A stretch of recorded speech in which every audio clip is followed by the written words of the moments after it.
Ziglar. Inspiring true performance. A number of years ago, Laurie Majors, my executive assistant, got a phone call from a lady in Birmingham, Alabama. At the end of the conversation, she said, Zig, she said, I believe this woman thinks she's got an impossible problem, but I believe you can solve that problem with her in just a few minutes if you will spend that time with her. I said, well, Laurie, tell her to meet me backstage. I'll get there about 10 minutes early. My schedule was such that was about all I had. Well, I got there, and I was on backstage behind the curtain on one side. She spotted me from the other side, and as she walked across the stage, I have never seen as much anger in a human being in my life as I saw in her. She almost started crying when she saw me. She said, oh, I'm just so glad to see you. I got this horrible job. I hate it. I hate everything about it. I hate everybody down there. I mean, you talking about negative nails. She was it. She said, can you help me? Now, understand, I've only got about 10 minutes. So I looked at her, and one thing I have learned, I don't do counseling, but I talk with a lot of people who do, in psychology, psychiatry, and the ministry. And they tell me that everybody who comes to you with a problem are not necessarily looking for a solution. I couldn't understand that for a long time. Why do they bring you a problem if they don't want to solve it? Well, I can tell you why. They want to tell you about it, you about it, you about it, you about it, and you about it. And if you foul up the deal and solve the problem, they can't tell you again, you again. They want the attention that goes with the problem, and every company just about it has that kind of an individual. They want the attention that goes with griping and complaining. Well, I looked at the lady, and it wasn't unkindly, but firmly I said to her, yes, and you know, ma'am, I'm afraid your problem is about to get worse. She said, what do you mean? I said, I believe they're going to fire you. She was stunned. I couldn't have stunned her more if I'd hit her in the face with a bucket of ice water. She said, fire me? Why on earth would they fire me? The inflection in her voice clearly said, they're the bad guys. I'm the good guy. Why don't they fire them and keep me? Have you ever noticed that people who are the problem never recognize that they are? They're in complete denial. They think denial is just a river in Egypt. Why would they fire me? I said, ma'am, I don't believe there's a company in America big enough to contain this much poison in one small spot.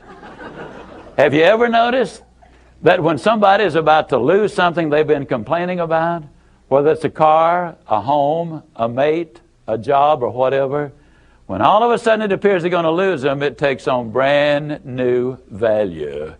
She looked at me and said, well, what can I do? I said, do you really want to know? She said, yes, I do. That's the reason I came to see you. I came looking for help, but you sure haven't been any help so far. I said, well, ma'am, I've got an idea, and I will absolutely guarantee you it positively, definitely, absolutely will work if you will just do it. She said, I'll try anything within reason. I said, okay, when you get home tonight, all of your household tasks are complete. It's bedtime. Get off in a room right by yourself. Get a sheet of paper out, and at the top of it, write, I like my job because. She interrupted me. She said, that'll be easy. I don't like nothing about that job. Don't like nothing about those people down there. And I said, well, just as a matter of curiosity, do you work there for benevolent reasons, or do they pay you for working there?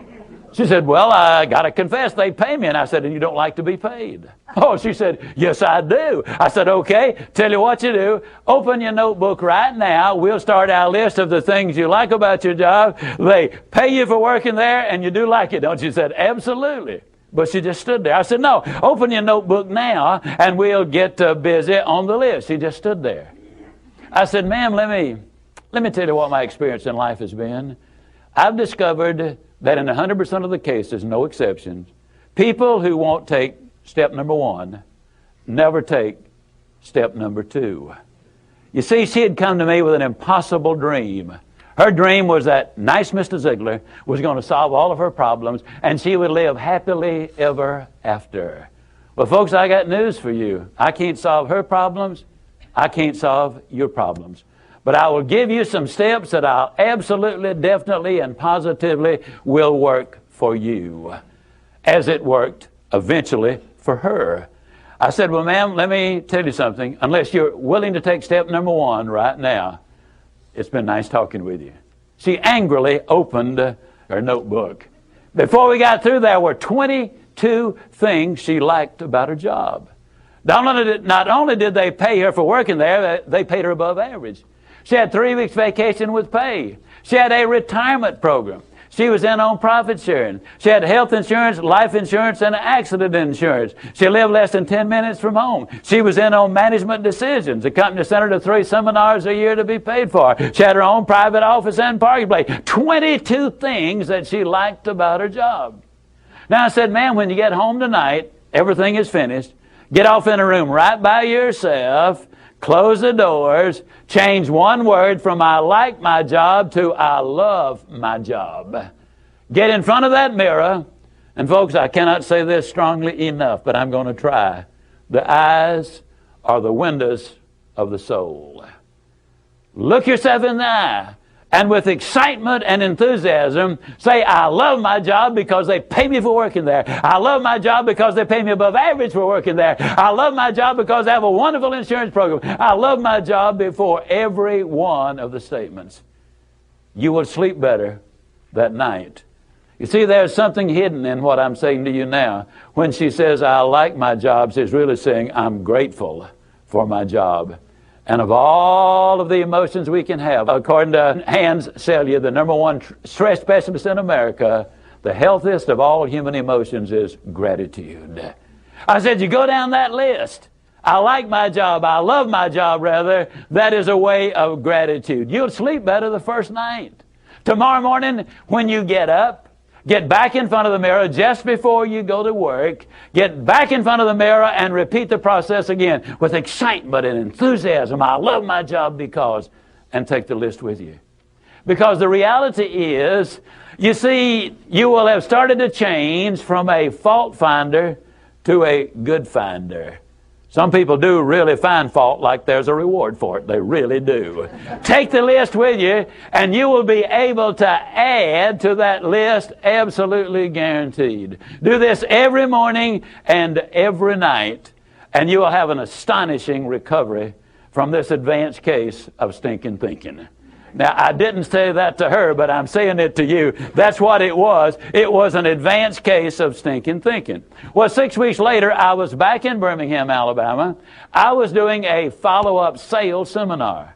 Now, the lady was not in sales, but she had been listening to my tapes. She had been listening to Automobile University, and she had discovered that everybody sells. Everybody who will ever hear this is in selling.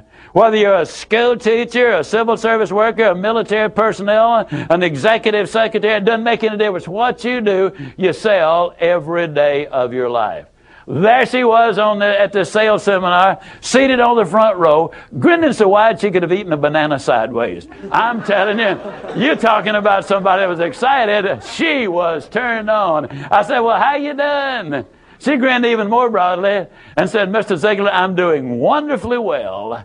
And thank you for asking. She said, you cannot believe how much those people down there have changed.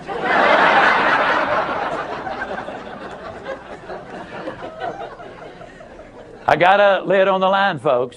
You're not going to change anybody else till you change you. Everything really does begin with you. Now, you see, the unfortunate thing, this lady had been raised in a very negative environment. First, her parents had told her that she'd never amount to anything. They said, you know, you're always late, you're always sloppy. Why can't you be like your brother or your sister or whatever? When she got married, her husband had continued it. And so her self-talk had become completely negative. Everything that she said about herself was negative. Like Dad said, I'll never amount to anything. Or like my husband says, I can't do anything right. But when she started changing the input, then some radical changes took place. Ziegler. Inspiring true performance.